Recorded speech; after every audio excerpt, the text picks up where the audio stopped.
Bien, y tenemos en línea a Mariano de Alba, internacionalista, porque vamos a conversar sobre los BRICS. ¿Qué son? ¿Cuál es su objetivo? Recordemos que esta agrupación incluye a Brasil, Rusia, India, China y Sudáfrica. Y esto representa casi la mitad de la población mundial y más o menos un porcentaje importante de la economía del mundo. De modo que no podemos obviar su importancia. Te saludamos, Mariano. Hola Rafael, muchísimas gracias por la invitación. Buenos días. Buenos días, ¿no? Siempre un gusto conversar contigo. Los BRICS no son nuevos, tienen unos años ya constituidos, pero últimamente han sido noticia porque han incorporado a partir del 2024, el 1 de enero, a Argentina, Arabia Saudita, Egipto, Emiratos Árabes Unidos, Etiopía e Irán. ¿Esto qué significa geopolíticamente, Mariano?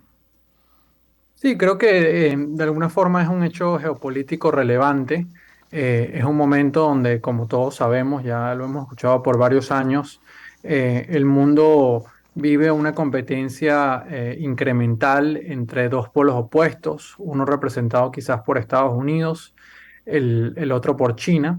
Y en el medio, y creo que esto se ha puesto mucho de relieve con la guerra en Ucrania, en el medio hay un grupo de países que por un lado, algunos de ellos son anti-Occidente, es decir, anti-Estados Unidos, anti-Unión Europea, anti-países europeos, pero hay otros que yo creo que de alguna forma, y ahí están inmersos la mayoría de los países de lo que se conoce como el sur global, países, muchos de América Latina, pero también de África, que de alguna forma no quieren tomar partido por ninguno de los dos bloques, ni, digamos por el bloque estadounidense, ni tampoco por el bloque de China, y más bien quieren tratar de entenderse con ambos polos, sobre todo teniendo en cuenta que desde un punto de vista económico, fundamentalmente, para muchos de estos países, que son países pues, en vías de desarrollo, no se pueden dar el lujo de alguna forma, cerrar las oportunidades, tanto políticas como económicas, que ofrecen, por un lado, Estados Unidos y por otro lado, pues, China, ¿no? Entonces, en ese marco es que de alguna forma se da esta expansión de esta asociación de países que en un inicio, a principios de este siglo, creo yo que era básicamente era la forma de unir a un grupo de países cuyas economías estaban creciendo de forma muy acelerada. Inicialmente fue solamente Brasil, Rusia, India y China. Después se sumó Sudáfrica un año después, pero que efectivamente se ha convertido más en una organización geopolítica. Esta organización de los BRICS se reúne al menos una vez al año. La reunión del año que viene será en Rusia. Y yo creo que si yo tuviese que resumir de alguna forma cuál es el objetivo final que están buscando esta asociación de países, más allá de que, pues, por un lado sí se puede decir que es un esfuerzo de China para tener mayor influencia geopolítica, mayor influencia política mundial. Yo creo que también hay un objetivo de fondo que es tratar de impulsar una reforma, digamos, de las instituciones mundiales, de las instituciones geopolíticas que se cristalizaron al término de la Segunda Guerra Mundial. En ese sentido, hay un objetivo allí de tratar de reformar el Consejo de Seguridad de Naciones Unidas y también de introducir reformas a las instituciones de Bretton Woods, que son básicamente el Fondo Monetario Internacional y el Banco Mundial. Bien.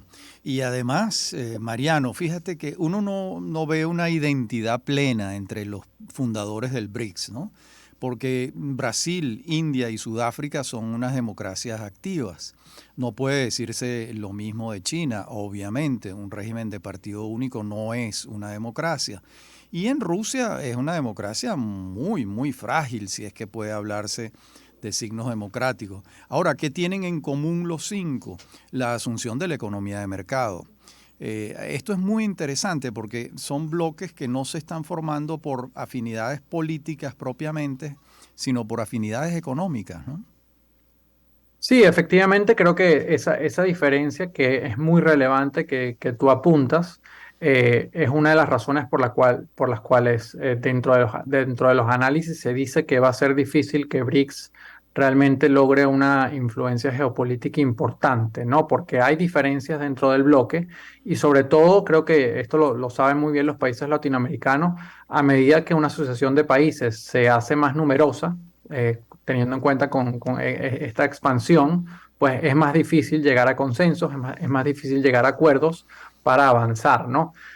Sin embargo, yo diría que efectivamente, como tú apuntas, los BRICS ya tienen una cierta arquitectura, fundamentalmente en lo económico, ¿no? Y creo que las instituciones que están bajo el paraguas de los BRICS son fundamentalmente por un lado, el nuevo Banco de Desarrollo, que busca tratar pues, al menos de inicio, tratar de erigirse como una alternativa al Fondo Monetario Internacional, pero obviamente manejan montos sustancialmente inferiores. Ese nuevo Banco de Desarrollo, eh, al día de hoy maneja préstamos por el orden de los 40.000 millones de dólares. En este momento está presidido por la expresidenta de Brasil, Dilma Rousseff, eh, y ha tratado de ampliarse. Uno de los países que manifestó su interés, pero no ha concretado su membresía, es un país latinoamericano, Uruguay, quien ya fue aceptado hace varios años, pero todavía no ha pagado las acciones para hacerse miembro pleno. Teniendo esto en cuenta, yo creo que esa arquitectura que ya existe dentro de los BRICS pudiese volverse relevante porque de alguna forma pudiese ser una alternativa para muchos países a los cuales les es muy difícil acceder o les es difícil acceder a préstamos, por ejemplo, del Fondo Monetario Internacional. El caso de Venezuela actualmente es uno. Pero aparte de eso, creo que también, teniendo en cuenta que los BRICS está Rusia, obviamente, creo que también hay un esfuerzo por tratar de desdolarizar algunas transacciones mundiales, algunas transacciones de préstamos, tratar Mm, de desacelerar o de crecer la influencia de Estados Unidos en el sistema financiero mundial, y para eso los BRICS también están ofreciendo como una especie de fondo de reservas, donde ya se acordó en esta última reunión que fue eh, hace algunos días, que ese nuevo Banco de Desarrollo va a empezar a dar préstamos a ciertos países, tanto en la moneda de la India, como en la moneda de Brasil. Es un esfuerzo incipiente, Rafael, pero de alguna forma creo que sí hay coincidencia entre todas las personas que seguimos este tema,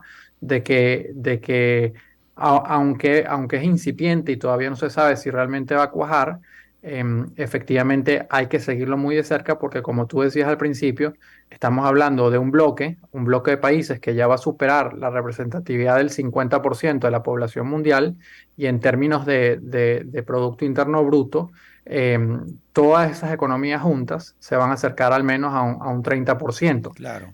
Y si eso se le compara con el G7, pues realmente la diferencia es abismal. El G7, eh, la población mundial que maneja no llega al 10%, y en términos de fuerza de economía es sustancialmente menor al 30%. Claro. ¿Y no será también, Mariano, que estamos asistiendo y no lo percibimos claramente a un declive de la influencia de China en el mundo? Porque las influencias geopolíticas se deben a al tamaño de las economías y al vigor de las economías. Y China viene declinando sus porcentajes de crecimiento. Y estamos viendo un ascenso importante, que es el de India. India este año pasa a ser el país más habitado del mundo, con mayor cantidad de habitantes, va a superar a China. Y la India es una democracia parlamentaria con un crecimiento económico importante. Ese fenómeno entre India y China, no estaremos presenciando un cruce de líneas o el comienzo de un cruce de líneas entre estos países del BRICS también. Bueno, es algo interesante y eso va un poco en la línea con lo que tú apuntabas antes, ¿no? Que es el hecho de que hay divergencias dentro de este grupo, ¿no? Por un lado, pudiésemos decir que está Brasil, India y Sudáfrica, y por otro lado, países autocráticos como Rusia y China. Brasil, Sudáfrica e India son de alguna forma quienes mejor representan grupos de países que, si bien no están de acuerdo con Occidente, con Estados Unidos en todos los asuntos geopolíticos, tampoco quieren pues tomar claro partido ni por China Claro. ni tampoco por Rusia. La percepción que yo tengo de India es que de alguna forma ciertamente es uno de los países que hay que tener muy en cuenta desde el punto de vista geopolítico, viene creciendo, todavía no tiene la ambición que claramente sí tiene China, eh, pero sí es un país muy interesante porque es un país que justamente está tratando su juego, su objetivo fundamental es tratar de salirse de la competencia entre Estados Unidos y China. Y tiene diferencias, tiene algunos diferendos inclusive territoriales con China, por lo tanto, mayor posibilidad de tensiones allí, pero justamente ha tratado de protegerse, abriendo una puerta y también teniendo una relación muy importante con Estados Unidos y con Europa. Vale. Mariano de Alba, internacionalista, muchas gracias por esta entrevista, Mariano. Muchísimas Siempre, gracias, un fuerte siempre, abrazo, hasta igual luego. para ti. Muchas gracias. Bien, y nosotros vamos a escuchar Me enamora de Juanes y volvemos. Hoy en las tres cosas que debes saber.